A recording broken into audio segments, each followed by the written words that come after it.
இன்னைக்கு நான் என்ன சொல்ல வருகிறேன், அடிமைப்படக்கூடாது. எதுக்குமே தேவ பிள்ளைகளாகிய நாம ஒன்றுக்கும் அடிமைப்பட ஆனால் அடிமைப்பட வேண்டும். இதுதான் தலைப்பு. ஒன்றுக்கும் அடிமைப்பட சொல்லுங்க பார்க்கலாம். ஒன்றுக்கும் அடிமைப்படக்கூடாது. ஆனால் அடிமைப்பட வேண்டும். எதற்கெல்லாம் அடிமைப்படக்கூடாது? எதுல இருந்தெல்லாம் நம்ம விடுவிக்கப்பட்டிருக்கிறோம் அப்படிங்கிறத முதல்ல நான் உங்களுக்கு காண்பிக்கிறேன் பாருங்க. வாசிப்போம் 1 கொரிந்தியர் புத்தகத்துல 7ஆம் அதிகாரம் 1 கொரிந்தியர்ல 7:23 எல்லாரும் எடுத்ததுக்கு முன்னாடி ஒருவர் வாசிங்க. நீங்கள் கிரயத்துக்கு கொல்லப்பட்டீர்கள். மனுஷருக்கு ஆண்டவர் அழகா சொல்றாரு பாருங்க. நீங்க மனுஷருக்கு என்ன செய்யக்கூடாது? இதெல்லாம் நம்ம அறியாமையினால நம்மை அடிமைப்படுத்துகிற சில காரியம். இது ஒரு அடிமைத்தனம்னு நிறைய விஷயங்கள் நமக்கு தெரியாது பாருங்க. ஆனா அடிமைத்தனத்துக்குள்ள தான் இருப்போம். நமக்கு தெரியாது. கர்த்தரை ஆராதிப்போம், கர்த்தரை தேடுவோம், நல்ல பாடுவோம், நல்ல ஜெபிப்போம். ஆசீர்வாதமே இருக்காது. ஒரு விருத்தி இருக்காது, ஒரு வெளிச்சம் இருக்காது, ஒரு மகிமை இருக்காது. ஆனா ஒரு அடிமைத்தனத்துல இருப்போம். அதைத்தான் ஆண்டவர் சொல்றாரு. நீங்க கிரயத்துக்கு கொல்லப்பட்டவர்கள். பவுல் சொல்றாரு கொரிந்தியர் சபைகளுக்கு, நீங்க விலக்கரையமா கர்த்தர் வாங்கியிருக்கிறாரு. விலக்கரையம் என்பது விலையேற பெற்ற விலக்கரையம், குற்றமற்ற, மாசற்ற, விலையேற பெற்ற, வெள்ளியினாலும் பொன்னினாலும் மீட்கப்படாமல் விலையேற பெற்ற மாசற்ற ஆட்டுக்குட்டியின் ரத்தத்தினாலே நீங்கள் மீட்கப்பட்டீர்கள். அடிமைத்தனத்துல இருந்த, பாவத்துல இருந்த உங்களுக்கு கரையத்தை கொடுத்து தனக்காக விலைக்கு வாங்கியிருக்கிறார். ஆகையினாலே நீங்கள் மனுஷனுக்கு அடிமைப்படவே கூடாது. அல்லேலூயா சொல்லுமா? அல்லேலூயா. மனுஷனை திருப்திப்படுத்திக்கிட்டு மனுஷருக்கு அடிமைப்பட்டுக்கிட்டு கர்த்தருக்கு ஸ்தோத்திரம். மனுஷனால ஒரு முளத்தை கூட்டவும் முடியாது, ஒரு முளத்தை குறைக்கவும் முடியாது. அதனாலதான் ஆண்டவர் சொன்னாரு, நாசியிலே சுவாசம் உள்ள மனுஷனை நம்புவதற்கு அவன் எம்மாத்திரம்.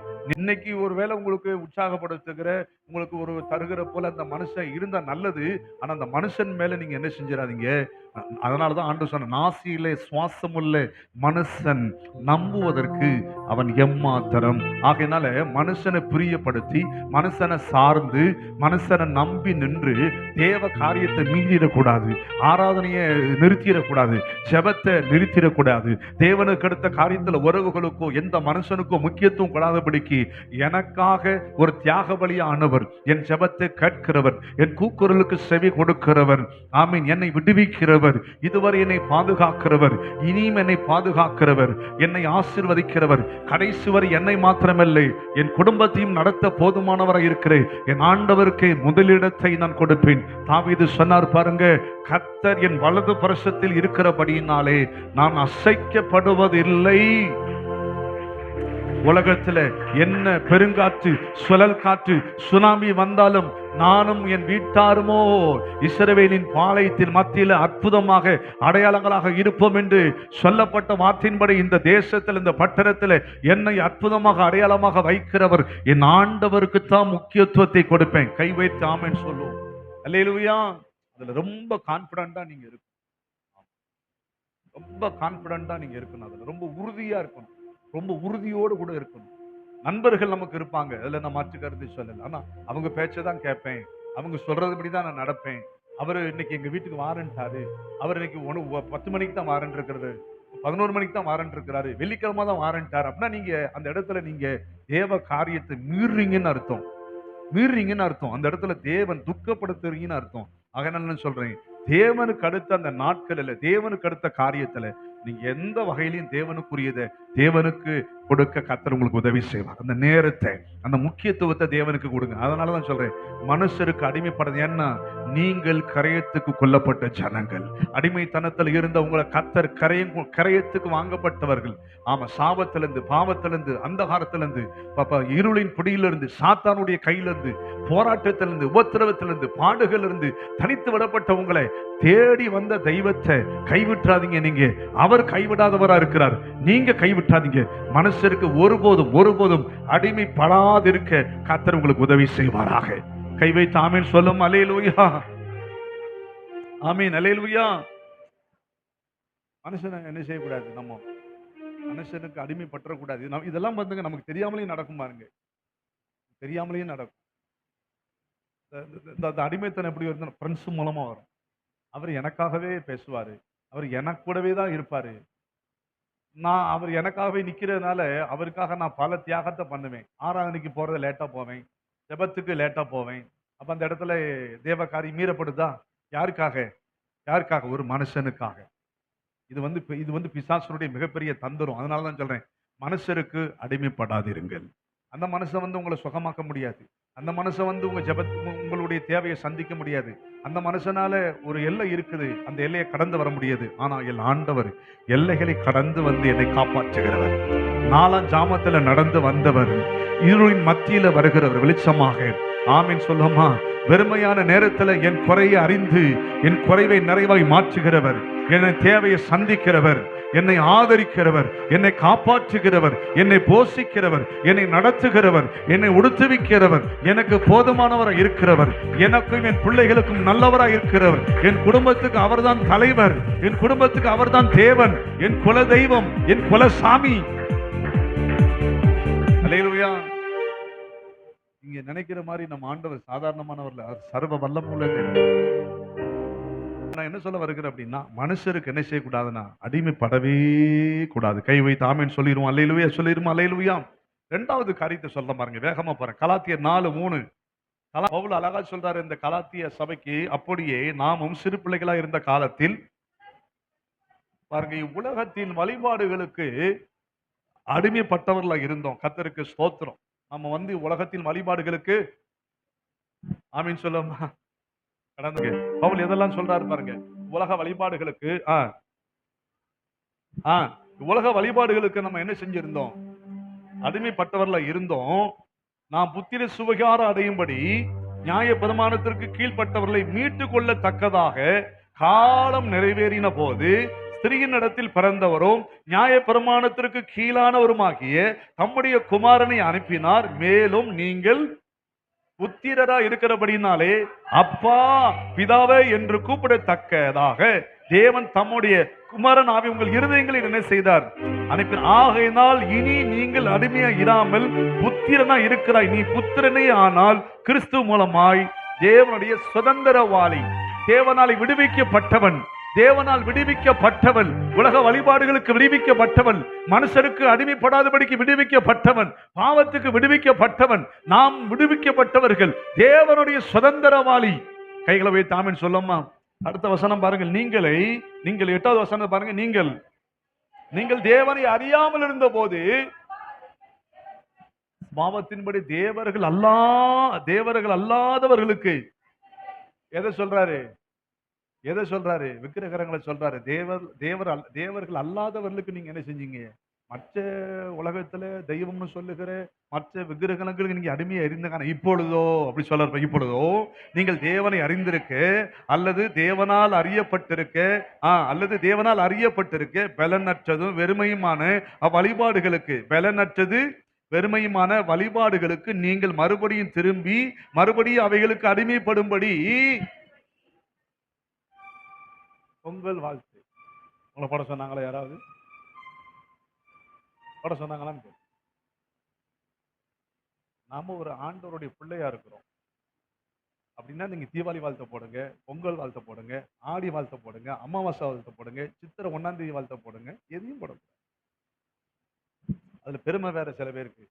2 கடமை இப்படி வச்சுக்கிட்டு தப்புங்க, செய்யக்கூடாது. ஒருவேளை இது வரைக்கும் நீங்க அறியாம செஞ்சிருந்தா கர்த்தர் அதை மன்னிப்பார். இனி அதை செஞ்சிடாதீங்க.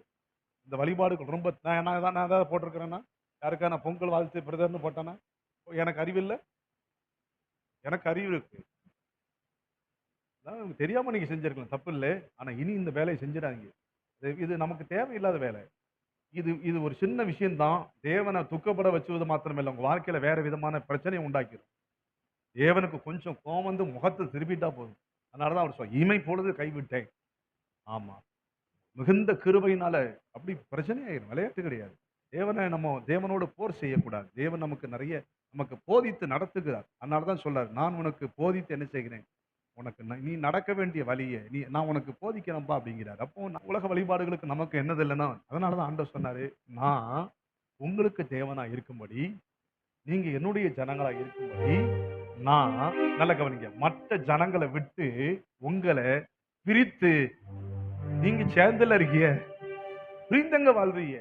சேர்ந்தல இருக்கிறோம், பிரிவு சபையில மட்டும்தான் இருக்குது. இங்க வந்தா அங்கதான் பிரிஞ்சு இருக்கிறோம். வெளியே போயாச்சுன்னா நம்ம எல்லாரும் ஒன்னா தானே இருக்கிறோம். அவர் யார் சொல்றார், அழகா சொல்றார், நான் உங்களுக்கு தேவனா இருக்கும்படி நீங்கள் என்னுடைய ஜனங்களா இருக்கும்படி. லேவியராம 20ஆம் அதிகாரத்துல இருக்கிறது. ஆமா, மற்ற ஜனங்களை விட்டு நான் உங்களை என்ன செஞ்சேங்கிறார்னா, நான் பிரிச்சு தனியா நான் உங்களை கொண்டு வந்துட்டேன். செப்பரேட் லைஃபுக்கு நான் சொல்றபடி வாழும்படி என் அழைப்புக்குள்ள நீங்க வரும் வந்தா உங்களுக்கு காணான் உண்டு. கைதட்டி கத்தரை துதிப்போம். ஏன் கோபமா தட்டுறீங்களா? பிரித்தெடுக்கப்பட்ட வாழ்க்கை, செப்பரேட் லைஃப், வித்தியாசமான. ஆண்டவர் சொன்னாரு, பாரு நாளை தினத்துல இந்த தேசத்துல வண்டெல்லாம் நான் அனுப்பி விடுவேன்.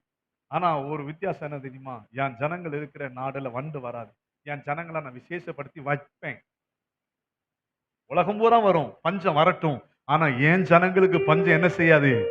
பாதிக்காது. கை வைத்து ஆமென் சொல்லுவோமா? அல்லேலூயா, ஆமென். அப்போ அந்த நாட்களிலே தேவன் தம்முடைய ஜனங்களுக்கும் மற்ற ஜனங்களுக்கும் வித்தியாசத்தை காண்பிக்கிற தேவன். அந்த வித்தியாசம் தான் நம் ஆண்டவர் யார் என்பதை காட்டுகிறது. இந்த தேசம் அறியத்தக்கதாக கைகளை தட்டி அல்லேலூயா சொல்லுவோமா? ஆமா, வேதத்தை பாருங்க. அதனாலதான் அந்நிய நுகத்தோடு என்ன செய்யாதீங்கிறாரு. அந்நிய ஜனத்தோட என்ன செய்ய? உனக்கு என்னையா வேலை? அந்நிய ஜனத்தோட உங்களுக்கு என்னையா வேலை?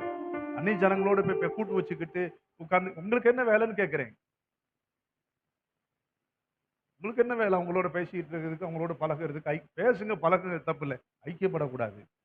அதனாலதான் சொல்றேன், இருளுக்கும் ஒளிக்கும், நீதிக்கும் அநீதிக்கும் அந்நிய நுகத்தோடு நினைக்கப்படாது. மாட்டையும் கழுதையும் போட்டு உழுவ வச்சு சம்மதிப்போமா?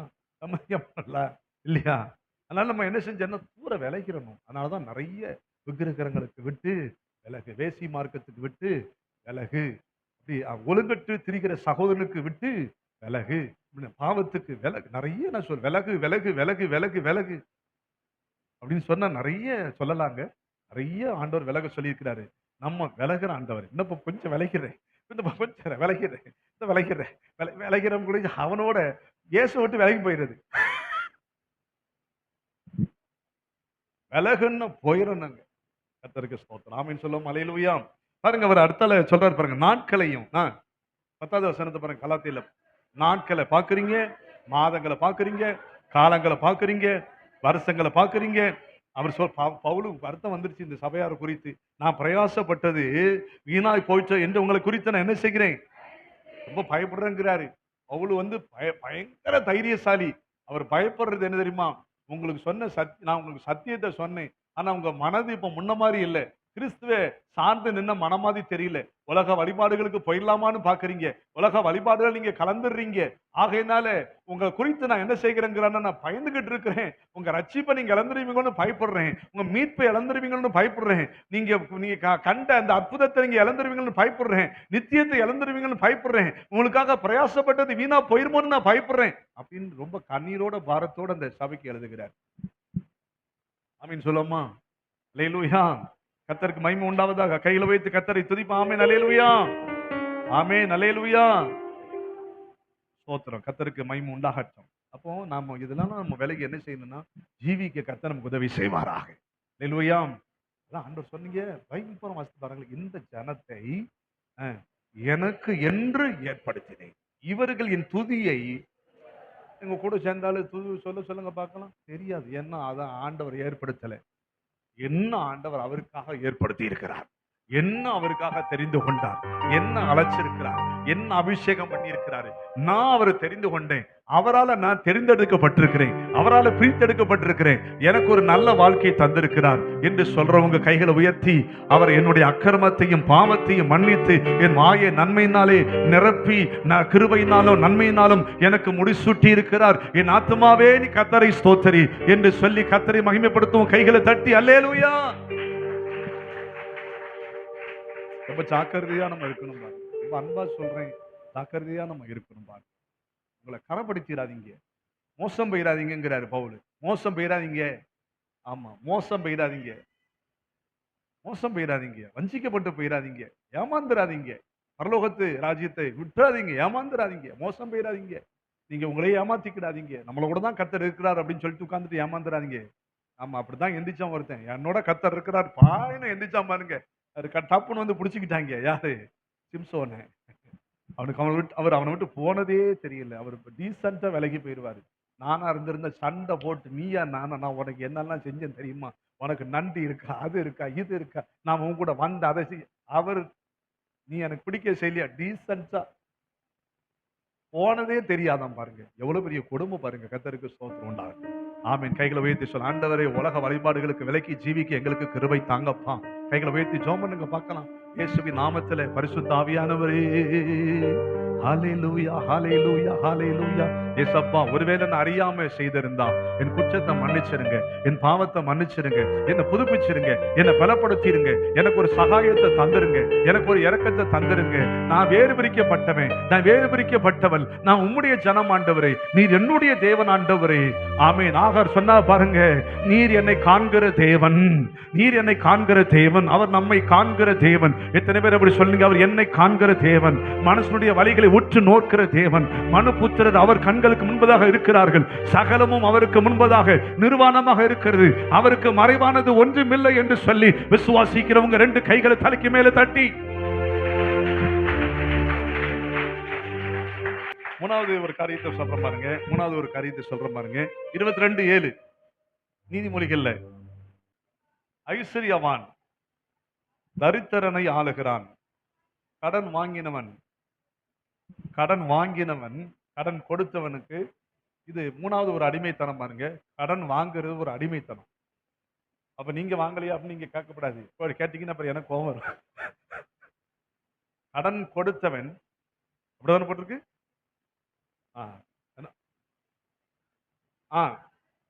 கொடுத்தவனுக்கு, கடன் கொடுத்தவனுக்கு அடிமை. இந்த அடிமைத்தனத்துல நாம மாத்திரம் இல்லை, நிறைய ஊழியர்கள் இருக்கிறாங்க, நிறைய விசுவாச பிள்ளைகள் இருக்கிறாங்க. ஆண்டவர் சொன்னார், நீயோ அநேக ஜாதிகளுக்கு, நம்ம கடன் வாங்காத ஜாதியே கிடையாது. இனி புதுசா ஏதாவது ஜாதி வந்தா தான்.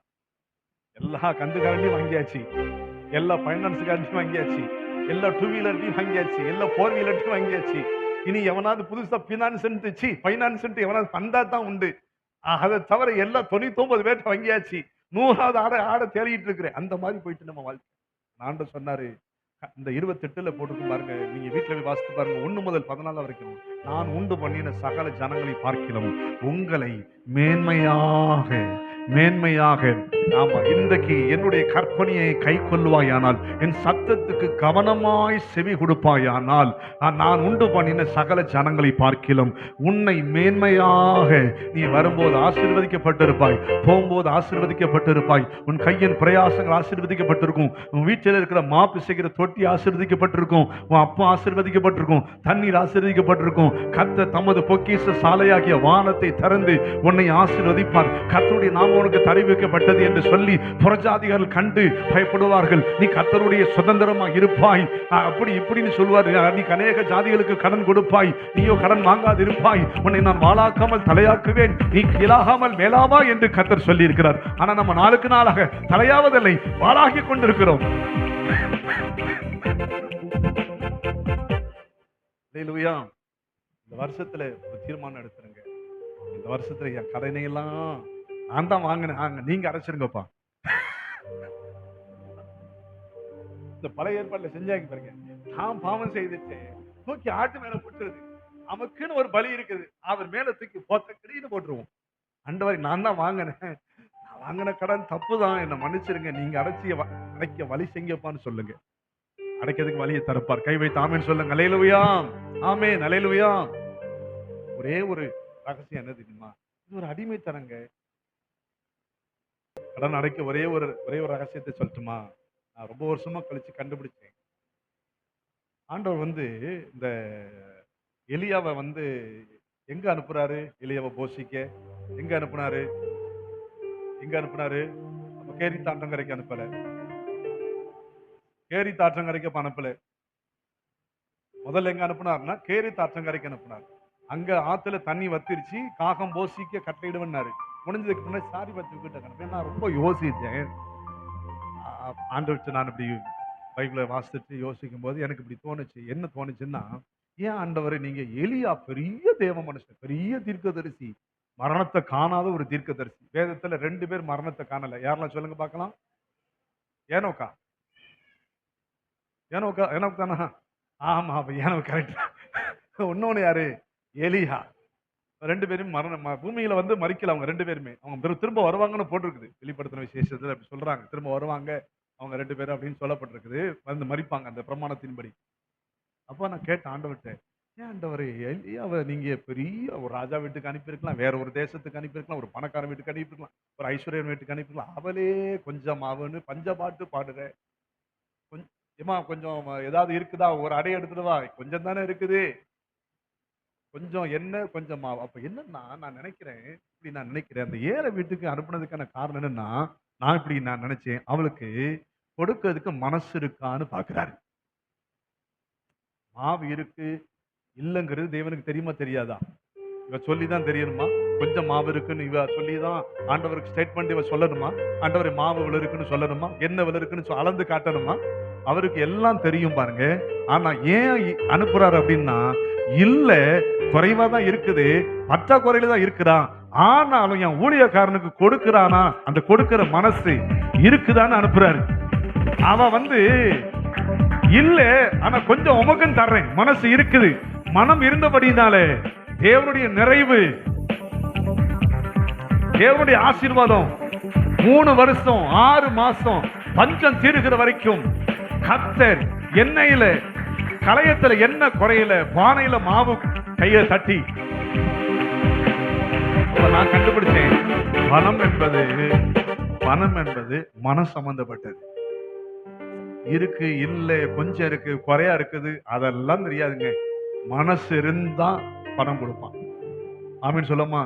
யார் ஒருவனுக்கு தேவனுக்கு இந்த ஊழியத்திற்கு தரிசனத்திற்கு ஊழியக்காரனுக்கு கொடுக்கணும் அப்படின்னு ஒருத்தனுக்கு மனசு இருந்தா அவன் கொடுப்பான். இல்லைங்க நானே இந்த பஞ்சப்பாட்டுலாம் பாடுறவன ஒருபோது தேவன் ஆசீர்வதிக்க மாட்டாரு. அதனாலதான் கர்த்தர் வந்து பஞ்சப்பாட்டு பாடிக்கொண்டு இருந்த அவளை பஞ்சம் வராதபடிக்கு காப்பாற்றினாரு. அவருக்கு தெரியாதா கொஞ்சம் தான் இருக்குன்னு தெரியாதா? மாவு கொஞ்சம் ஏன் அனுப்புறாருன்னா அவ மனச எலியாவுக்கு காண்பிக்கிறார். பாரு, நீ நினைக்கிற மாதிரி கிடையாது. ஒன்ன போஷிக்கிறதுக்கு நான் பணக்காரனை எழுப்பணுங்கிற அவசியம் இல்லை, ஐஸ்வர்யவான் தேவையில்லை. ஒன்னு திருப்தியா நடத்த ஒரு ஏழை என் வார்த்தைக்கு கீழ்படுகிற ஒரு ஏழை போதும். 3 வருஷம் 6 மாசம் தேசத்தில் தேவனால் பயன்படுத்தப்பட்ட ஊழியக்காரனை காப்பாற்ற ஒரு ஏழை விதைவை கொண்டு உன் ஊழியத்தை நிறைவேற்றுவேன். கைகளை தட்டி ஊழியத்துக்கு பெரிய ஐஸ்வர்யவான்கள் தேவையில்லை. ஒரு மனமுள்ள ஜனம் இருந்தா போதும். கொடுக்கிற மனமுள்ள, கீழ்ப்படுகிற மனமுள்ள, காது கொடுக்கிற மனமுள்ள கையை தட்டி கர்த்தரை துதிப்போம். அதுதான் பாருங்க அவளை பிளஸ் பண்ணிருச்சு. மனசுதான் அவளை இந்த வருஷத்தின் இறுதியில எல்லா கடனில் இருந்து கர்த்தர் உங்களை விடுவிக்க கர்த்தர் உங்களுக்கு உதவி செய்வாராக. அநேகருக்கு கடன் கொடுக்கிற சாதியாக கர்த்தர் உங்கள் கரத்தை பலப்படுத்துவாராக. கர்த்தர் தமது பொக்கிஷ சாலையாகிய வானத்தை உங்களுக்காக திறப்பாராக. உங்களுக்கு ஏற்கனவே சொல்லப்பட்ட வாக்குத்தத்தத்தின்படி நீங்கள் ஆசீர்வாதத்தை பெற்றுக்கொள்ள சுதந்திரிக்க கர்த்தர் உங்களுக்கு ஒரு திறந்த வாசலை வைத்திருக்கிறார். ஒருவனும் அதை பூட்ட மாட்டான் என்ற வார்த்தையை பிடித்துக் கொள்ளுங்க. அதுல நில்லுங்க, அதை நம்புங்க, அதை விசுவாசிங்க. கர்த்தர் சொன்னபடி வானத்தின் மதல்களை திறந்து உங்களை ஆசீர்வதிக்க, அவர் பிள்ளைகளுக்கு கொடுக்க நீங்கள் சுதந்திரவாளி. ஒருவருக்கும் கடன் பட்டவர்கள் அல்ல, ஒருவருக்கு அடிமைப்பட்டவர்கள் அல்ல. என் ஜனமே, என் ஜனம் அடிமையோ என்று சொல்லுகிறார். ஆமென் சொல்லுவோம். அல்லேலூயா. நீங்க அடிமையா இருக்க தேவன் ஒருபோதும் விரும்ப மாட்டார். ஆமென் சொல்லுவோமா? நீங்க பைபிள் போற வாசித்து பாருங்க, எல்லா ஆளுகையில் இருப்பாங்க. சீமானா இருந்தான். அவன் நம்ம யோசேப்பு ஒரு பெரிய அதிகாரி, பெரிய எஜமான்கள். அப்படித்தான் ஆண்டவர் வச்சிருந்தார். அப்படித்தான் உங்களையும் கர்த்தர் வைப்பார். ஆமீன் சொல்லுவோம். அல்லேலூயா. அப்படித்தான் கர்த்தர் உங்களை வைக்கணும்னு ஆசைப்படுறாரு. அப்படித்தான் விரும்புகிறாரு. அவர் எண்ணமும் அப்படித்தான் இருக்குது, அவருடைய விருப்பமும் அப்படித்தான் இருக்குது. நீங்களும் அப்படிதான் இருப்பீங்கன்னு நான் உங்களை ஆசீர்வதிக்கிறேன். கை வைத்து ஆமீன் சொல்லுவோம். அல்லேலூயா. 4வது குறிப்பை சொல்றேன் பாருங்க. யோவான் 6:13, ரோமர் 6:13, 8:34, யோவான் 8:34. ஒருவர் வாசிப்போம். யோவான் 8:34, ரோமர் 6:13. இயேசு அவர்களுக்கு பிரதித்திரமாக 8:34, பாவம் செய்கிற எவனும் பாவத்துக்கு பாருங்க, பாவம் செய்யற மனுஷன் எதுக்கு அடிமையா இருக்கிறானா? பாவத்திற்கு அடிமை. நம்ம பாவம் மன்னிக்கப்பட்டவங்க தானே. என்ன ஒண்ணு சொல்ல மாட்டீங்க நீங்க. டக்குன்னு என்ன கவனிங்க, நம்ம பாவத்திலிருந்து விடுவிக்கப்பட்டவங்க தானே. பாவத்தை கர்த்தர் மன்னிச்சாரு தானே, நமக்காக இயேசு ரத்தம் சிந்தினார் தானே, அப்ப நம்ம பாவத்துக்கு அடிமைப்படக்கூடாது தானே. அதனாலதான் ஆண்டவர் சொல்ல, பாவம் செய்கிறவன் எவனும் பாவத்துக்கு அடிமை. பாவம் வந்து ஒரு மனுஷன் என்ன செய்யுதுன்னா, அது அவனை அடிமைப்படுத்துது. தண்ணி அடிக்கிறவங்கள்ட்ட லிஸ்ட்டை கேட்டு பாருங்களேன். அவங்க ஒன்றும் பிறப்பில குடிக்காரங்க கிடையாது. ஃபங்க்ஷன்ல சந்தோஷமா இருக்கிறதுக்காக கொஞ்சம் குடிச்சு பார்த்தேன், நல்லா இருந்துச்சு. அப்புறம் மாதத்துல ஒரு நாள் குடிச்சு பார்த்தேன், நல்லா இருந்துச்சு. மாதத்துல 2 நாள் குடிச்சு பார்த்தேன், நல்லா இருந்துச்சு. வாரத்துல ஒரு நாள் குடிச்சேன், நல்லா இருந்துச்சு. இப்ப தினமும் குடிச்சிட்டு இருக்கேன், நல்லா இருக்குது. நான் நல்லா இருக்கிறேன், குடும்பம் நல்லா இல்ல. அது வேற கணக்கு. அப்ப அவங்க குடிக்க என்ன செஞ்சுட்டாங்கன்னா, இந்த குடி அவனை இணைஞ்சிருச்சு. இந்த கோட்ரு பாட்டிலுக்கு இத்தா பெரிய மனுஷனை அடிமைப்படுத்தி வைக்குது. அவ்வளவுதான் இருக்குது. ஒரு சொல்றாங்க. நேத்து ஒருத்தர் கேட்டேன், கட்டிங்கன்னா அவ்வளவாமே சொன்னார். தெரியுமாமே? அப்படியா? அப்படி நைஸா சுதாரிப்பா இருக்கிறார். கட்டிங்கன்னா அவ்வளோ வந்து இவ்வளோ கட்டிங் பாருங்க. இத்தா பெரிய மனுஷனை அடக்கி ஆளுகை செய்து, இவ்வளவு பெருசா போட்டு அது அவனை ஆளுகை செய்து. அது இல்லாம அவனால இருக்க முடியல. குடும்பத்தை விட்டுறான், பிள்ளைகளை விட்டுறான், எல்லாத்தையும் விட்டுறான். எது நாசமா போனாலும் எனக்கு கவலையில, எனக்கு ஊத்திடணும். அந்த அடிமைத்தனத்திலிருந்து கர்த்தர் நம்மளை விடுதலையாக்கணும். நம்ம குடிகாரங்கள்ல பாவம் செய்கிற எவனும் பாவத்துக்கு ரோமர்ல எழுதியிருக்கிறார் பாருங்க. 6ஆம் அதிகாரத்துல வாசிப்போம். 13வது வசனத்திலிருந்து 13லிருந்து வாசிப்போம். ஆகையால் நீங்கள் உங்கள் அவயங்களை அநீதியின் ஆயுதங்களாக ஆ ஆ ஆ ஆ ஆ உங்கள் அவயங்களை நீதிக்குரிய ஆயுதங்களா, உங்களுடைய சரீரத்தினுடைய அவயங்கள் எதுன்னா நீதிக்குரிய ஆயுதங்களாக தேவனுக்கு என்ன செய்யுங்க. உங்க சரீரத்தில் இருக்கிற ஒவ்வொரு உறுப்புகளை பவுல் சொல்றாரு. ஆமாம், நீங்க வந்து நீங்க வந்து சரீர இச்சையில் பாவத்துக்கு முன்னாடி கீழ்ப்படிஞ்சு இருந்தீங்க. ஆகையினால சாவுக்கு எதுவான உங்க சரீரங்கள்ல என்ன செய்யாது இருப்பதாக, பாவம் ஆளாது இருப்பதாக சொல்லிட்டு நீங்க என்ன செய்யுங்க, உங்க அவயங்களை என்ன செய்யுங்கிறாரு, தேவனுக்கு என்ன செய்யுங்க. உங்க அவயம்னா என்னங்க? உங்க கையை தேவனுக்கு ஒப்பு கொடுங்க. வலது கையை ஒப்பு கொடுங்க, இடது கையை ஒப்பு கொடுங்க, உங்க 10 விரலையும் ஒப்பு கொடுங்க, 2 கண்ணையும் ஒப்பு கொடுங்க, 2 காதையும் ஒப்பு கொடுங்க, நம்ம பெரிய வாயை ஒப்பு கொடுங்க, நாக்கை ஒப்பு கொடுங்க, உங்க சரீரத்தை ஒப்பு கொடுங்க, உங்க அவயத்தை ஒப்பு கொடுங்க. உங்க சரீரத்தில் இருக்கிற ஒவ்வொரு உறுப்பையும் தேவனுக்கு உகந்ததை ஒப்பு கொடுங்க. அந்த அவயத்தின் மூலமா தேவன் மகிமைப்படுவார். ஆமீன் சொல்லுவோமா? ஆவி ஆத்மா சரீரத்தை ஒப்பு கொடுங்க. இதுவே நீங்கள் செய்யத்தக்க புத்தி உள்ள ஆராதனை. சரீரத்தை ஒப்பு கொடுத்து ஆராதிப்பது, அவைகளை ஒப்பு கொடுத்து ஆராதிப்பது, நம்மை முழுசா ஒப்பு கொடுத்து ஆராதிப்பது. மனசை வேற ஒரு பக்கம் அலபாய விட்டு சரீரம் மாத்திரங்க உட்கார்ந்து ஆராதிக்கும் பாருங்க, அது புத்தி இல்லாத ஆராதனை. மனசும் மாம்சமும் ஆண்டவரை மகிமைப்படுத்துமானால் அதுவே ஒரு புத்தி உள்ள, தேவனுக்கு பிரியமான, தேவனால் அங்கீகரிக்கப்பட்ட, தேவனால் ஆசீர்வதிக்கப்பட்ட ஒரு ஆராதனை. கைகளை உயர்த்தி ஆமென் சொல்லும். அல்லேலூயா, ஆமென். பாருங்க, அப்படி சொல்ற, நீங்கள் நியாய பிரமாணத்துக்கு கீழ்ப்பட்டிராமல் 14 நீங்கள் நியாய பிரமாணத்துக்கு கீழ்ப்பட்டிராமல் கிருபைக்கு கீழ்ப்பட்டிருக்கிறபடினாலே பாவம் உங்களை என்ன செய்யாதுங்கிறாரு, உங்களை மேற்கொள்ளாது. ஏன் தெரியுமா? நீங்க கிருபைக்கு கீழ்ப்பட்டிருக்கிறீர்கள். கிருபையின் கீழாக நான் இருக்கிறேன். கிருபை கர்த்தராகிய இயேசு கிறிஸ்துவினால் உண்டாயிற்று என்று எழுதியிருக்கிறபடி கிருபையினாலே எனக்கு இரக்கம் கிடைத்தது. கிருபையினாலே அழகா சொல்ற, எப்படி வரும் அந்த வசனம்? கிருபையினாலே ரட்சிக்கப்பட்டீர்கள். இது இது எங்களால் உண்டானதல்ல, இது தேவனுடைய ஈவு. இது வந்து கிருபையினாலே நமக்கு கிடைத்த ரட்சிப்பு, இரக்கத்தினாலே கிடைத்த ரட்சிப்பு. மரணத்துக்கு ஏதுவான பாவங்களானாலும் நீதிக்கு ஏதுவான கீழ்ப்படிதலுக்கானாலும் எந்த கீழ்ப்படியும்படி உங்களை அடிமையாக ஒப்பு கொடுக்கிறீர்களோ அதற்கே கீழ்ப்படுகிற. பாருங்க, 17வது வசனத்திலிருந்து வாசிப்போம். முன்னே நீங்கள் பாவத்திற்கு உபதேச சட்ட திட்டத்திற்கு நீங்கள் மனப்பூர்வமா, எதான் நான் சொன்னேன், அவர் சொல்லிட்டாரு, மனப்பூர்வமா நீங்க என்ன செய்யுங்கிறாரு, மனப்பூர்வமா நீங்க கீழ்ப்படியணும் அப்படிங்கிறாரு. கீழ்ப்படிந்ததுனாலே தேவனுக்கு ஸ்தோத்திரம். பாவத்தினின்று நீங்கள் விடுதலையாக்கப்பட்டு நீதிக்கு உங்கள் மாம்ச பலவீனத்தை நிமித்தம் மனுஷர் பேசுகிற பிரகாரமாய் நான் பேசுகிறேன். அக்கிரமத்தை நடப்பிக்கும்படி முன்னே நீங்கள் உங்கள் அவயங்களை அசுத்தத்திற்கும் அக்கிரமத்திற்கும் அடிமைகளாக ஒப்பு கொடுத்தது போல இப்பொழுது பரிசுத்தமானதை நடப்பிக்கும்படி உங்கள் அவயங்களை நீதிக்கு அடிமைகளாக என்ன செய்யுங்க, ஒப்பு கொடுங்கள். பாவத்திற்கு நீங்கள் அடிமைகளாக இருந்த காலத்தில் நீங்கள் நீதிக்கு நீங்களான இது இப்பொழுது உங்களுக்கு வெட்கமா தோன்றுகிற காரியங்கள் இன்னும் அக்காலத்திலே. இப்ப நமக்கு பாவம் செய்யறதுக்கு ஒரு மாதிரியா இருக்குது. முன்னாடி நம்ம பாட்டுக்கு சினிமா தியேட்டருக்கு என்ன செஞ்சிருவோம், பூந்து அடிச்சு போயிருவோம். முதல் டிக்கெட்டை வாங்கிருவோம். அது வேற கணக்கு. இப்ப நம்ம சினிமா தியேட்டர்ல போய் நிக்க முடியுமா? அப்போ அவர் என்ன சொல்றாருன்னா, முன்னாடி நீங்க அப்படிலாம் பாவம் செஞ்சீங்களா? அப்ப உங்களுக்கு என்ன கிடைச்சதுன்னு கேட்கிறாரு. உங்களுக்கு என்ன லாபம் வந்துச்சுன்னு கேட்கிறாரு. ஒண்ணும் கிடைக்கல. அதனால தான் அவர் சொல்றாரு, ஒண்ணும் கிடைக்கல. பாவத்து நிமித்தம் ஒண்ணும் கிடைக்கல. அப்படி சொல்றாரு பாருங்க. அவைகளின் முடிவு மரணமே. அப்ப அந்த காலத்துல நடப்பித்த அக்கிரமம், பாவம் இதெல்லாம் நமக்கு எதுக்கு எதுவா இருந்துச்சுன்னா, மரணத்துக்கு எதுவா இருந்துச்சு. அப்படி சொல்லி இப்பொழுது நீங்கள் பாவத்தினின்று விடுதலையாக்கப்பட்டு தேவனுக்கு அடிமை ஆனதுபடினாலே பரிசுத்தமாக்குதல் உங்களுக்கு கிடைக்கும் பலன் என்ன தெரியுமா? நித்திய ஜீவன் தருவார். கைதட்டி ஆண்டவரை துதிப்போம். உங்க அவயத்தை நீதிக்கு ஒப்பு கொடுத்தான், உங்க அவயத்தை பரிசுத்தத்துக்கு ஒப்பு கொடுத்தான், உங்க அவயத்தை தேவனுக்கு ஒப்பு கொடுத்தான். அது நித்தியத்துக்கு ஏதுவாக, தேவனுக்கு பிரியமாக, தேவனால் பயன்படுத்தப்படுகிற ஆயுதமாக, உங்கள் கைகளை வைக்கும் போது வியாதி மறையத்தக்கதாக, கையை நீட்டும் போது பிசாசு புறப்பட்டு போகத்தக்கதாக, உங்க நாவை கர்த்தருக்கு ஒப்பு கொடுத்தா உங்க நாவிலிருந்து தீர்க்க தரிசனங்கள் புறப்பட்டு வரத்தக்கதாக, உடைந்த குடும்பங்களை உருவாக்கத்தக்கதான வார்த்தைகளை, ஆறுதலற்று கிடக்கிற குடும்பங்களுக்கு ஆறுதலான வார்த்தைகளை தரும்படி உங்கள் வாயிலிருந்து கெட்ட வார்த்தைகள் புறப்படாமல் இருந்தால் கர்த்தர் உங்கள் வாயை பயன்படுத்துவார், உங்கள் நாவை தொடுவார், உங்கள் மேல் அக்கினி வரும், நீதின் அவைகளை பயன்படுத்துவார். நான் உனக்குள் இருந்து என் காரியத்தை செய்ய உன் அவயத்தை ஒப்பு கொடுப்பாயா? தேசத்தை அசைப்பதற்காக, தேசத்தில் இருக்கிற காரியங்களை விளக்கும்படி, பாவத்தை விரட்டி அடிக்க, பலவானை கட்ட அவருக்கு ஒரு சரீரம் தேவை. ஆவியாகிய கர்த்தருக்கு ஒரு சரீரம் தேவை, அவருக்கு ஒரு அவயம் தேவை.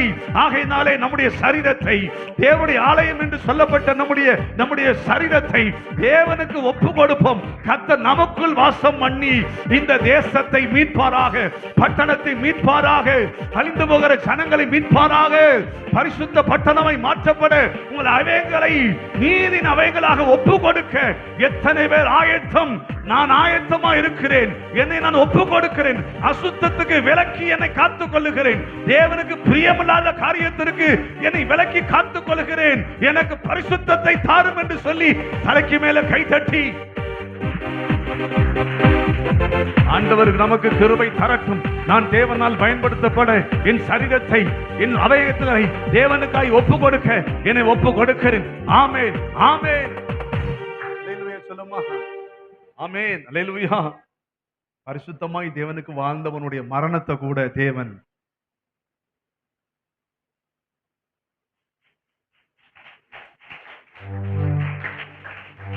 சத்தியமா சொல்றேன், எங்க அப்பா செத்த டேட் எல்லாம் எனக்கு ஞாபகத்துல இல்லை, வருஷமும் ஞாபகத்துல இல்லை,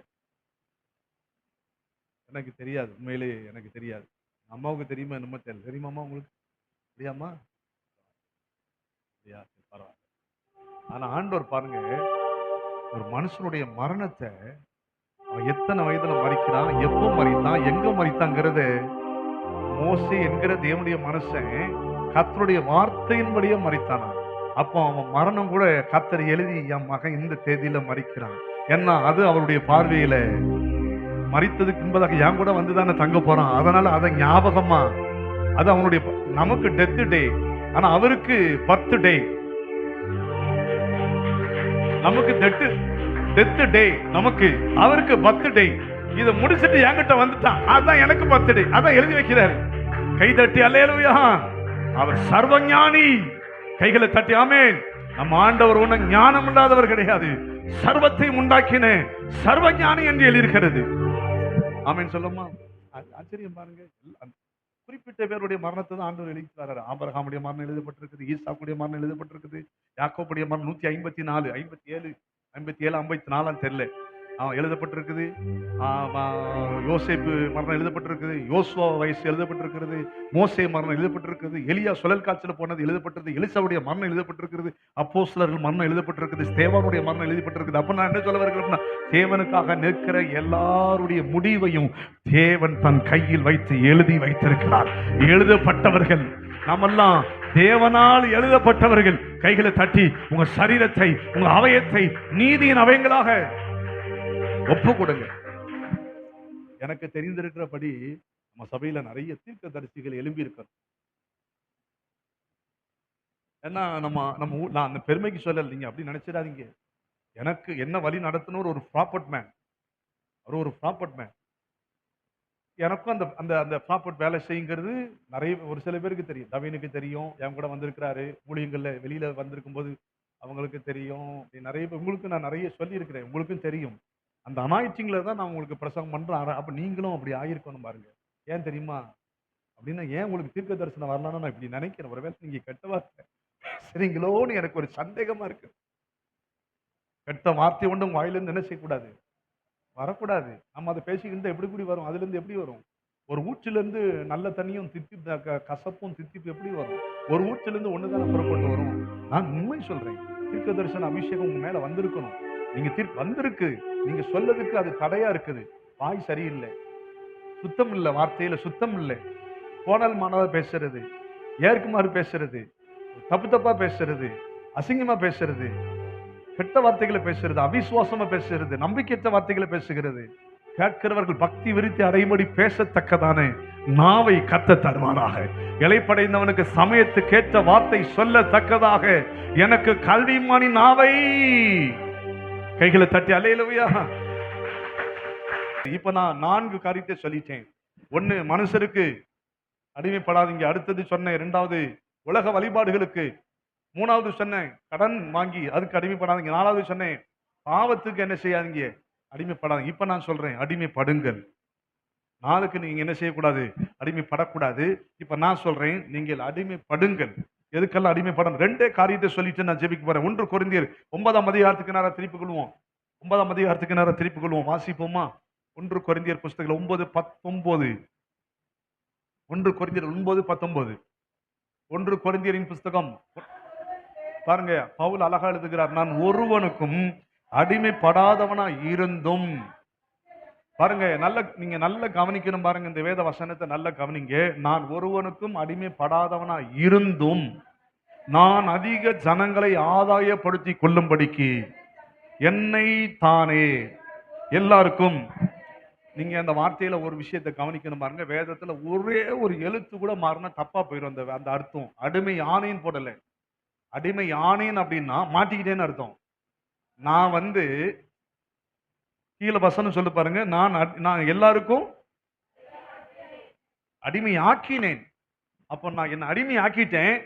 எப்போ வேணாலும் நான் வெளியே வந்துடுவேன். அடிமை ஆனேன் அப்படின்னா நான் சிக்கிட்டேன்னு அர்த்தம். புரியுதா உங்களுக்கு? ஏன் நான் என்னை அடிமை ஆக்கிக்கிட்டேன் தெரியுமா? நான் அநேக ஜனங்களை ஆதாயப்படுத்தும்படியாக. நோக்கத்தை பாருங்க. நான் சொல்றேன், எல்லாரோட சேரலாம், எல்லாரோட பேசலாம், எல்லாரோட ஐக்கியப்படலாம். ஆனா நோக்கம் அவங்களை ஆதாயப்படுத்துகிற நோக்கமாக, அவங்களுக்கு இயேசுவின் அன்பை பறைசாற்றுகிற நோக்கமாக, மீட்பை சொல்லுகிற, தேவனுடைய அன்பை சொல்லுகிற, அவர் செய்த தியாகத்தை சொல்லுகிற அப்படி ஒரு அனுபவம் இருக்குமானால் எல்லாரையும் ஆதாயப்படுத்தி கொள்ளத்தக்கதாக உங்களை நீங்க அடிமையாக்கி கொள்ளலாம் என்று வேதம் சொல்லுகிறது. கைகளை தட்டி அல்லேலூயா. எல்லாருக்கும் அடிமையாகலாம். ஆனா நோக்கம் அவருக்காக ஆதாயப்படுத்துவதற்காக. கைகளை தட்டி. புரியுதா உங்களுக்கு? நான் வீட்டுல பேசுறேங்க. என் நோக்கம் எல்லாம் அவங்க எப்படி ஆகி ரசிக்கப்பட்டுருவாங்களா? சிஸ்டர் வார சர்ச்சையில பேசணும் பாருங்கன்னு ஒரு பாயிண்ட் எடுத்து விட்டுக்கிட்டு இருப்பேன். சூப்பரா இருந்துச்சுங்க அப்படின்னு நான் அந்த வசனத்தை சொல்லுவேன். ஏத்தல விஜய் சிஸ்டர் சொல்லிட்டு இருக்கிறேன். ரேவதி அக்கா வருவாங்க, அவங்ககிட்ட ஒரு சாட்சியை சொல்லுவேன். இப்படி இங்க யாரு வந்தாலும் கூட நான் ஏதாவது இப்படி நீங்க செஞ்சிருக்கீங்களான்னு பாருங்க. உங்களோட பேசுற பழகுற எனக்கு அந்த அக்கா ரொம்ப பழக்கம், அந்த தங்கச்சி எனக்கு ரொம்ப பழக்கம், அவ என்ன ரொம்ப நேசிக்குதா, நான் எங்க கூப்பிட்டாலும் வரும் அப்படிங்கிற ஒரே ஒரு ஆள் நான் உங்களுக்கு சவாலை சொல்றேன். நான் உங்களுக்கு இயேசுவை பற்றி சொல்லியிருக்கிறேன், நான் உங்களுக்கு பறைசாட்டி இருக்கிறேன். அதனால தான் நான் அவர் கூட சேர்ந்துட்டு இருக்கிறவன் நான் ஆதாயப்படுத்திடுவேன்.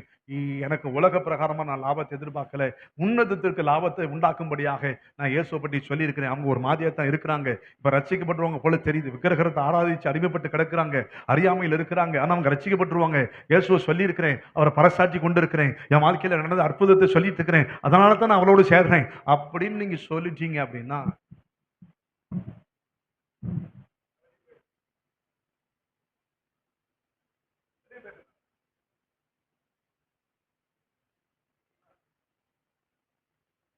உங்க நோக்கம் எவ்வளவு தப்பா இருக்கு பத்தியெல்லாம். தேவன் உங்களை எதற்காக அழைத்தாரு, எதற்காக பவுல் சொல்றாரு, எதற்காக நான் பிடிக்கப்பட்டேனோ அதை பிடித்து கொண்டு ஆசையாய் தொடருகிறேன். அவன் தான் சொல்றான், நல்ல போராட்டத்தை போராடினேன், ஓட்டத்தை முடித்தேன், விசுவாசத்தை காத்து கொண்டேன். யார் தெரியுமா எதற்காக பிடிக்கப்பட்டாரோ அதை பிடித்தவருடைய முடிவில் சொல்லப்பட்ட உங்க முடிவரை இப்படி இருக்கணும். நல்ல போராட்டத்தை போராடினேன். கைதட்டி கத்தரை. போகட்டும் போகட்டும் போகட்டும். இனி அப்படிப்பட்ட கிருபையை கத்தர் உங்களுக்கு தரட்டும். பாரப்படணுங்க, அலனுங்க. ஆத்துமாக்களுக்காக ஒரே ஒரு ஆத்மாவை இந்த வருஷத்துல நான் ஆதாயப்படுத்த என்ன கரையமா செலுத்திதான் ஆண்டவரைன்னு ஒரு சொல்லி ஜோமனியங்களை பார்க்கலாம். ஒரு ஆத்மாவை நான் கொண்டு வந்தாரு. உங்க சுயநலத்துக்காக, உங்க லாபத்திற்காக, உங்களுக்கு பணம் கொடுக்கிற ஆள்கிட்ட என்னைக்காவது இயேசு நல்லவர்னு சொல்லியிருக்கேல? சொன்னது இல்லைங்க. சொல்லிட்டு அவர் பணம் தர மாட்டாரு. வெக்கமா இல்ல? ஏதாவது சொல்லியிருக்கேல? அவர் எனக்கு சப்போர்ட்டா இருக்கிறாரு சொன்ன எங்களுக்குள்ள இருக்கிற ஃப்ரெண்ட்ஷிப் என்ன செஞ்சிடும்? அது கட்டானா பரவாயில்லைங்க. ஆனா அவருக்கும் உங்களுக்கு இருக்கிற உறவு கட்டாயிட்டு நீங்க எங்க போவீங்க? நல்ல யோசிங்க, நல்ல சிந்திச்சு பாருங்க. என் தேவ பிள்ளைகளுக்கு கர்த்தர் உங்களோடு பேசுகிறார், நேரடியா பேசுகிறார். பாரத்தோடு சொல்லுகிறேன், எந்த மனுஷனை சந்தித்தாலும் அவனை கிறிஸ்துவுக்காக ஆதாயப்படுத்துவதற்காக எல்லாருக்கும் எல்லாமானின் யூதரை ஆதாயப்படுத்திக் கொள்ளும்படி யூதருக்கு யூதனாகவும், ரோமனை ஆதாயப்படுத்திக் கொள்ளும்படிக்கு ரோமருக்கு ரோமராகவும், நியாய பிரமாணத்துக்கு உட்பட்டவனை ஆதாயப்படுத்தும்படி நியாய பிரமாணத்துக்கு உட்பட்டவனாகவும், நியாய பிரமாணம் இல்லாதவனை ஆதாயப்படுத்தும்படி நான் கிறிஸ்துவின் பிரமாணத்துக்குரியவனாகவும் இருக்கிறேன். பலவீனரை ஆதாயப்படுத்தும்படி பலவீனருக்கு பலவீனமாகவும், பலமுள்ளவரை ஆதாயப்படுத்தும்படிக்கு பலமுள்ளவனாகவும், எப்படியாகிலும் சிலரை ரட்சிப்பதற்காக எல்லாருக்காகவும் எல்லாம் ஆனேன் என்று சொன்ன பவுல் எங்கே? கைகளை தட்டி, நல்ல கைகளை தட்டி, இன்றைக்கு ஒரு மனம் திரும்புதல் வரட்டும், ஒரு மாற்றம் வரட்டும். சுய வாழ்க்கையை விட்டு, சுய நம்பிக்கை விட்டு, சுய இச்சையை விட்டு, சுய விருப்பத்தை விட்டு தேவ சித்தத்துக்கு நேராய், தேவ திட்டத்துக்கு நேராய் பலமுள்ள ஜனங்களாக, தேவனுக்காக நிற்கிற ஜனங்களாக, நீதியை தரித்துக் கொண்ட ஜனங்களாக, தேவனுக்காக எழுதி பிரகாசிக்கிற மகிமை உள்ள வல்லமையான பாத்திரமாக கர்த்தர் உங்களை அக்கினி ஜுவாலையாய் நிரப்புவாராக. அக்கினி is the fire of God, is the fire of God, is the spirit of God. ஆவியினாலே நிரப்பப்படுகிற ஒரு அனுபவம் வருவதாக.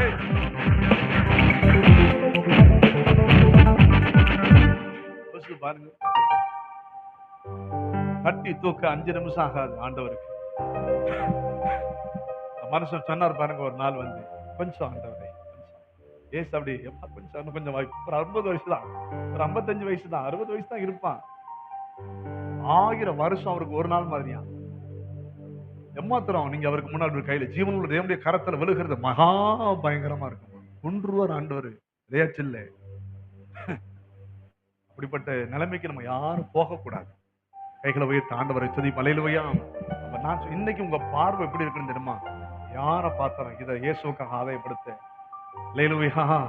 அலையிலுவையா அடிக்கடி நான் போய் அண்ணனை பார்க்க போவேன். மேயர் பார்க்கும் போதெல்லாம் இயேசுவை பற்றி நாங்க சொல்லுவோம்.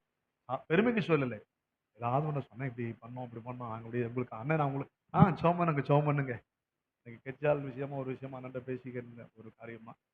அப்போ அண்ணன் என்னன்னா ஒரு மாதிரி குரல் ஒரு மாதிரியா இருக்குது அப்படின்னு, உடம்பு சரியில்லை, நான் அட்மிஷன்ல இருக்கிறேன், நான் உடனே அவங்களுக்கு போட்டேன். அப்போ அண்ணன் பேசும்போது ரொம்ப கஷ்டமா இருந்துச்சு. என்கிட்ட பேசினாரு. நான் சொன்னேன், அண்ணே நாங்கள் உங்களுக்காக ஜெபிக்கிறோம், எங்கள் சபையில சொல்லி நாங்கள் ஜெபம் பண்ணுங்க. அப்போ அவருக்கு நம்பிக்கை, நம்ம ஜெபிப்போம். அல்லையிலேயே சொல்லுமா, புறச்சாதி நம்புறாரு, நம்ம ஜெபித்தான். அவருக்கு கேட்குதா என்னமோ எனக்கு தெரியாது, அவருக்கு புதிய. ஆனா ஆண்டவர் பார்ப்பாரு, என் மகன் அவனுக்காக ஜெபம் பண்ணிட்டேன்னா அவனை ரட்சித்திரு. கைத்தட்டி ஆமென், அல்லேலூயா, ஆமென். தினந்தோறும் ஜெபிக்கிறோம், அஞ்சலிக்காக ஜெபிக்கிறோம், தினந்தோறும் ஜெபிக்கிறோம். உண்டா இல்லையா? கையை உயர்த்து காட்டுங்க. ஜெபிக்கிற பிள்ளைங்க தினந்தோறும் ஜெபிக்கிற அஞ்சலிக்காக, தினந்தோறும் சாரால் சிசுக்கு ஜெபிக்கிறேன், தினந்தோறும் அகசனுக்காக ஜெபிக்கிறேன், தினந்தோறும் அந்த சுசூரத்தில் இருக்க சகோதரிக்காக ஜெபிக்கிறேன். கர்த்தர் கிருபையா அவங்களை பாதுகாத்து நடத்தி கொண்டு வருகிறார். கை வைத்து ஆமென் சொல்லுவோம். அல்லேலூயா. கர்த்தர் நல்லவர், நம்மையில் விழுந்த கடமை. அல்லேலூயா, ஆமென். அப்போ பாருங்க, அப்ப அடிமைப்படக்கூடாது. ஆனா இந்த விஷயத்துக்கு நம்ம என்ன செய்யலாம்? அடிமை ஆக்கி கொள்ளலாம். அடிமையானேன் அப்படிங்கிறார், அடிமை ஆக்கினேன் அப்படிங்கிறார். அடிமைப்படக்கூடாது, அடிமை ஆக்கினேன், எப்பனாலும் நான் வெளியே வந்துருவேன் அப்படின்னு சொல்லணும். கை போய் தாமேன்னு சொல்ல மலையிலுவே ஆமென். நானும் பார்த்துட்டேங்க, ஒரு ரட்சிக்கப்பட்டவங்க ரட்சிக்கப்படாதவங்களை கல்யாணம் பண்ணி ரட்சிக்கப்படாதவங்களை ஆதாயப்படுத்துறது ரொம்ப ரேருங்க. ஆனா ரட்சிக்கப்படாதவங்களோட சேர்ந்து நம்ம ஆளுங்க போனா அப்படியே காணாம போயிடுறாங்க. ஆமா, அதுல ரொம்ப ஜாக்கிரதையா இருக்கணும். இன்னொரு காரியத்தை மாத்திரம் சொல்லிடுறேன் பாருங்க. ஒரே ஒரு காரியத்தை சொல்லிட்டு நான் உங்களுக்காக ஜெபிக்க விரும்புகிறேன். கர்த்தருக்கு மகிமை உண்டாகட்டும். சரி, 1 பேதுரு 2:16. 1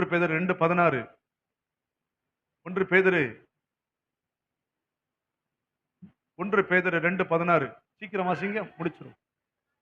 ஆ ஆ பாருங்க, அந்த வசனத்தை நீங்க எழுதி வச்சு வீட்டுல போய் நல்ல நிதானமா வாசித்து பாருங்க. 1 பேதுரு 2:16. நீங்க சுயாதீனம் உள்ளவர்களா இருந்தும் உங்கள் சுயாதீனத்தை போதும் நீங்க வீட்லயே வாசித்து என்ன சொல்றாரு பேதுருன்னா, உங்களை ஆண்டவர் விடுதலையாக்கி விட்டுருக்கிறாரு. உங்களை சுயாதீனம் உள்ளவங்களா, சுதந்திரவாளியா, விடுவிக்கப்பட்டவங்களை விட்டுருக்கிறாரு. அதனால அந்த சுயாதீனத்தை, அந்த சுதந்திரத்தை, அந்த விடுதலையை மிஸ்யூஸ் பண்ணிடாதீங்கன்னு போட்டிருக்குது. அப்படித்தானே? கரெக்டா? மிஸ்யூஸ் பண்ணிடாதீங்க.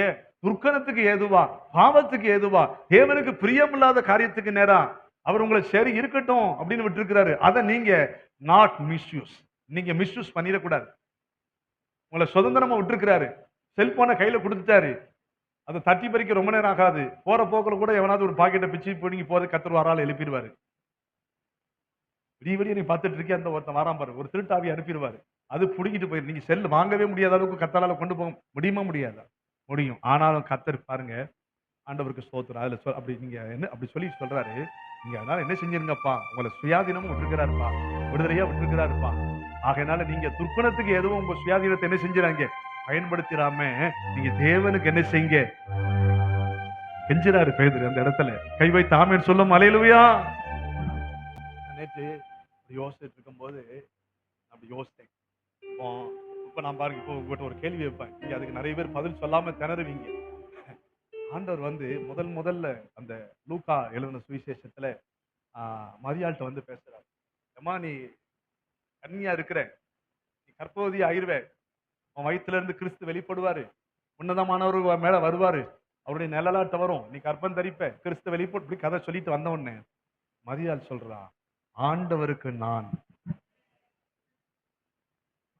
நான் இப்போ ஒண்ணு இல்ல தம்பி, பிரதர் ஈசாக்கு இருக்கிறாங்க, அவர்கிட்ட வந்து ஆண்டவர் பேச்சுக்கு சொல்றேன், ஒரு கம்பேரிஷனுக்காக சொல்றேன், உங்களுக்கு புரியணுமே எங்களுக்கு கண்டு அவரை ஒரு எக்ஸாம்பிளுக்காக சொல்றேன்.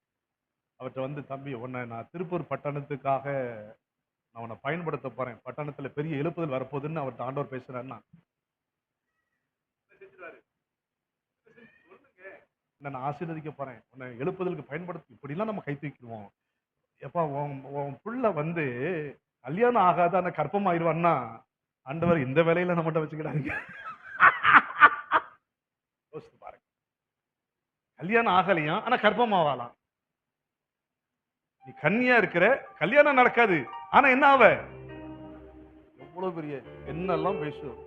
யோசித்து பாருங்க, கல்யாணமே நடக்கல, நம்ம சர்ச்சில் ஒருத்தி கற்பம் ஆயிட்டான்னு வச்சுக்கிடுங்க, நான் ஒரு பேச்சுக்கு சொல்ல வரேன், நம்ம அவளை வாழ விட்டுருவோமா?